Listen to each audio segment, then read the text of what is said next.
So I had to come through and talk about Keke Palmer filing a restraining order against her son's father, Darius, because once again, I was right about this disaster of a relationship. I and so many of us on this side saw this coming. So according to multiple news sources, Keke requested sole custody of her and Darius's 8-month-old son because he's been putting hands on her pretty much the whole 2 years that they've been together. She says he did this in front of her son, and there are photos from Keke's security footage of him doing this. So at this point, there is no denying it. I saw where Darius's brother, Serranos, immediately tried to come out doing damage control.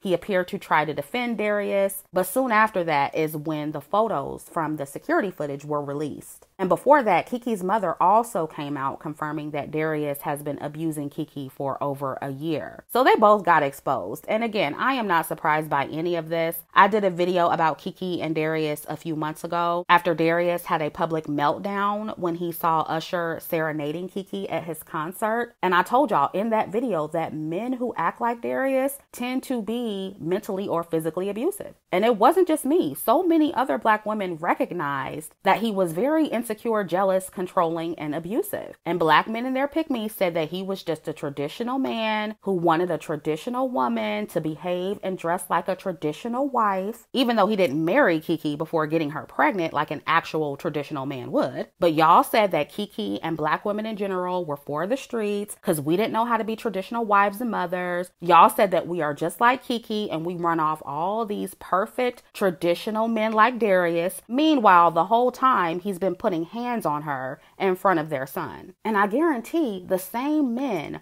are now going to come out and say that Keke should have chose better, even though just a few months ago they were defending Darius and going against Black women like me who said that Keke should have never gotten with him or had his baby in the first place. And it's not just the men who are going to say that. It's going to be Black women as well. When y'all were celebrating when Keke got pregnant by this man, we're going to see a lot of backtracking now that this has come out, because just a few months ago, so many Black people were making this man out to be a saint. So ladies, just pay attention to how the manosphere and the women who think like the manosphere are about to completely change their stance on this and make it about Black women choosing thugs and street dudes when they've never referred to Darius as a street dude. They always defended him. They believed that he was a good option for Keke, and they said he was just a traditional upstanding father who wanted a traditional wife and family. Darius is not a thug. He is a regular man that happens to be abusive. And they're also going to say that Darius isn't Black or foundational Black American or ADOS. And they're going to do that to separate themselves from him when months ago they were identifying with Darius as Black American men. So ladies, please do not let these people shift and move the goalpost on this.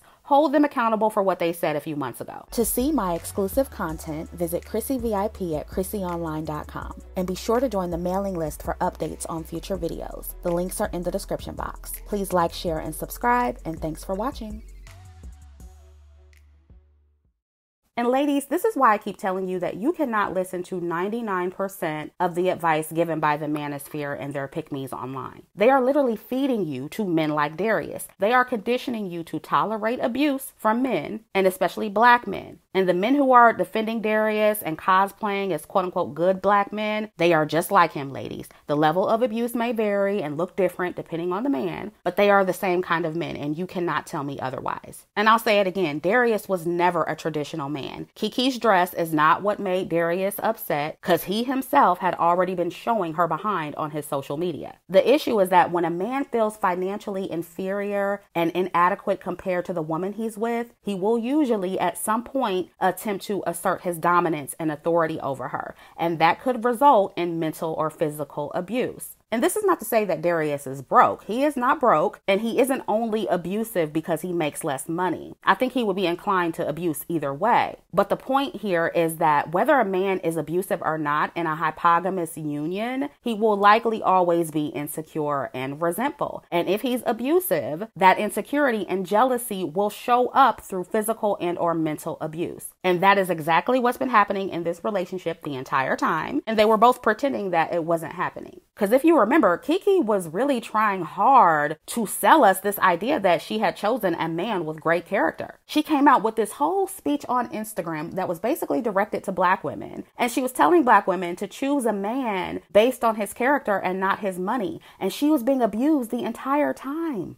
And this is just another example of why we really have to stop idolizing these celebrity relationships, because we don't know what's happening behind the scenes. She was being abused as she made that video, you guys, and that is crazy. And I have to bring this up, but even the way she responded to her fans that made the comparison between her and Zendaya, it just came off like she was trying too hard to make it seem like she was so unbothered and unaffected by colorism. Meanwhile, behind the scenes, she's dealing with abuse and can't leave because her low self-esteem, her low confidence, and low sense of self-worth made her believe that this quote-unquote pretty boy that gave her this quote-unquote pretty light-skinned baby that she wanted was going to change and treat her better. When in reality, he probably never liked her or the way she looked. He was likely just there for the money and the social status that came with being Keke Palmer's boyfriend and baby daddy. But he was really able to manipulate her with his love bombing as well as his looks, since she admitted to liking quote-unquote pretty boys. And y'all know I have to mention the colorism aspect of all this because it matters. I keep telling y'all that the dark-skinned women who fight tooth and nail against the colorism conversation because they don't want to quote-unquote look like a victim, they are usually the most insecure and the most negatively affected by colorism than any of us, because they're trying to prove themselves and look special to colorist people, which reeks of insecurity and low self-esteem. It goes back to what I said recently in a live stream. Most of the time when people try really hard to prove something about themselves and they're just doing the most with it, usually they're not being truthful and they're hiding something or overcompensating. And I just think we really need to start seeing things for what they are. But, you know, even though I have my issues with Keke, I am really concerned for her and that baby, because this could have ended up way worse than it did. Keke is really lucky that she got out alive. She's a lot more protected than most Black women who end up in these situations, but anything could have happened when she was alone with Darius. And this is why I told y'all that it was deeply irresponsible of her to use her huge platform to tell everyday Black women to choose men solely based on character and not prioritize finances when choosing a man. Because everyday Black women are listening to her and choosing men who are even worse than Darius with even less to lose. And I like to use celebrities as examples when talking about these things because they are the best case scenario, ladies. That is something y'all really need to understand. It's a lot of Black women out here who have lost their lives because they were dealing with men like Darius who were intimidated and threatened by their success, and it caused a power struggle and a lot of resentment in the relationship because they couldn't handle a woman making more money than them or a woman who's more ambitious or smarter than them. And the woman in the relationship, she becomes tired and resentful due to carrying most of the financial burden. So this is a lose for everybody. And the reality is hypogamy is dangerous for most Black women. There's really just no other way to put it. It's financially dangerous, it's emotionally dangerous, it's physically dangerous, and the list goes on. Not to say that hypergamy can't be dangerous. Don't put words in my mouth.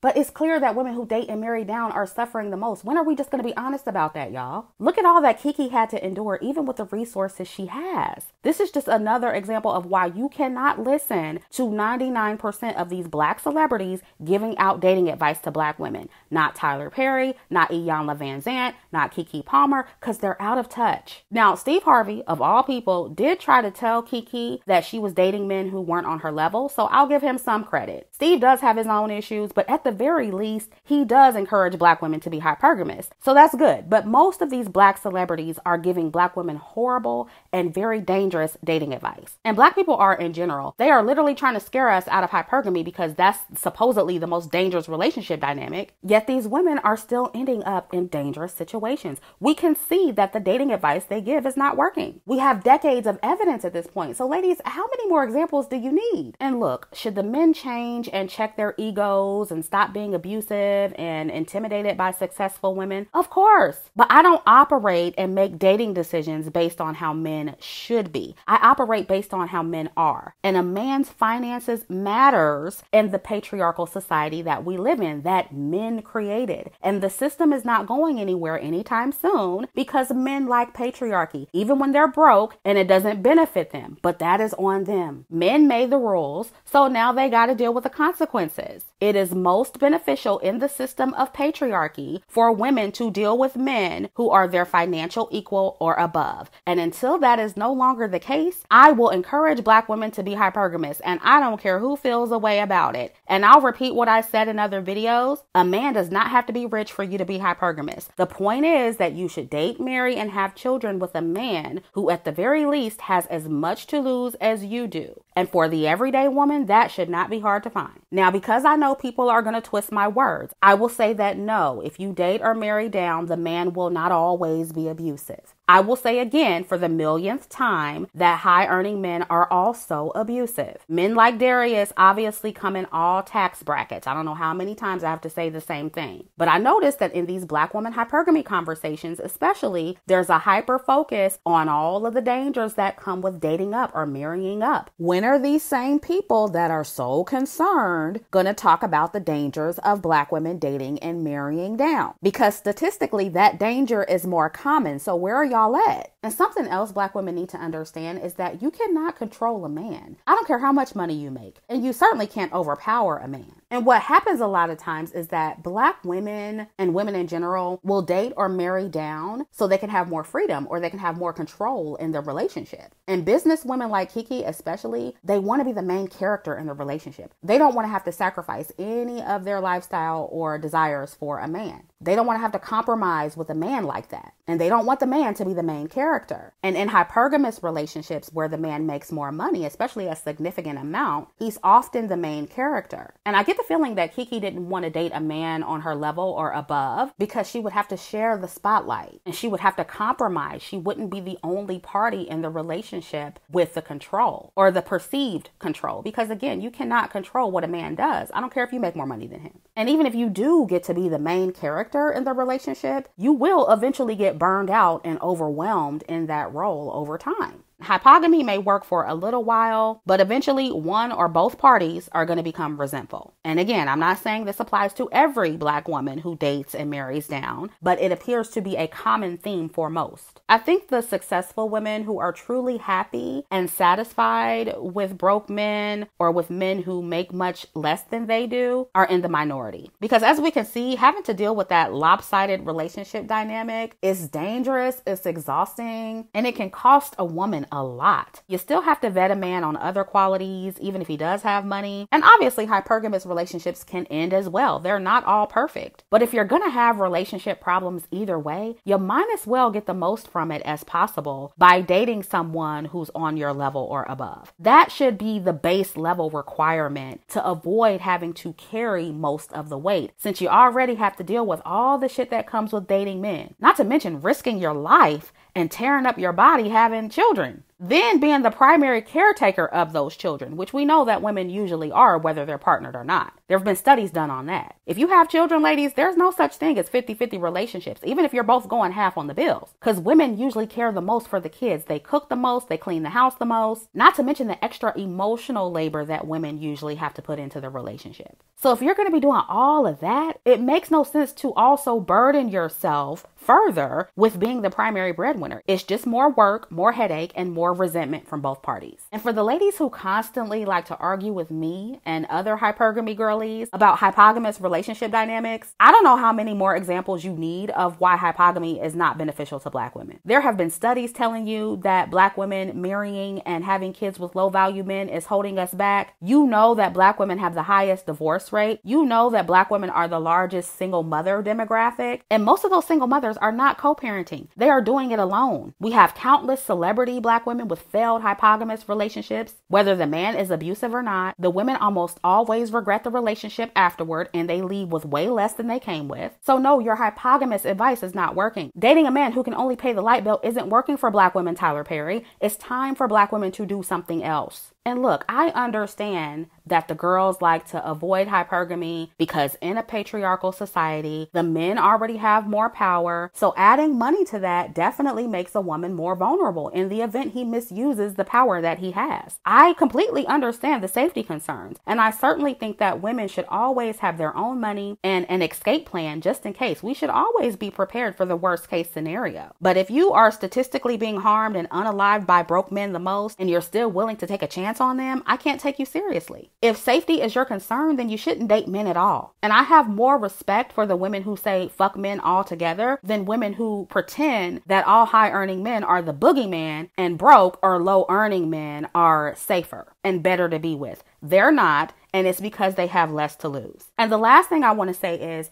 we as Black women need to stop celebrating single motherhood, because as we can see, it is usually wrapped up in all kinds of dysfunction. Y'all got mad when I didn't celebrate Keke's pregnancy, and I said that if a man is not good enough to marry, he's not good enough to have a baby with. And now I hope that more of you understand where I was coming from. I know when the biological clock starts ticking, it's hard for women to ignore, but I would rather be childless than deal with a psycho for a baby daddy. I'd rather go to a sperm bank than deal with a baby daddy like Darius. That man did not deserve children from Keke, period. And even though she got the baby she wanted, this situation has changed her life forever. She's going to need a lot of therapy to get through this. Just like most DV victims, she's going to have to work really, really hard to get over this emotionally and mentally. And not to mention, she also tarnished her legacy. So now she has to deal with getting that stain out. So yeah, she got the baby, but at what cost? And I'm certainly not victim blaming her, but I have to be honest and say that this situation was completely avoidable. She had people in her life trying to steer her in the right direction,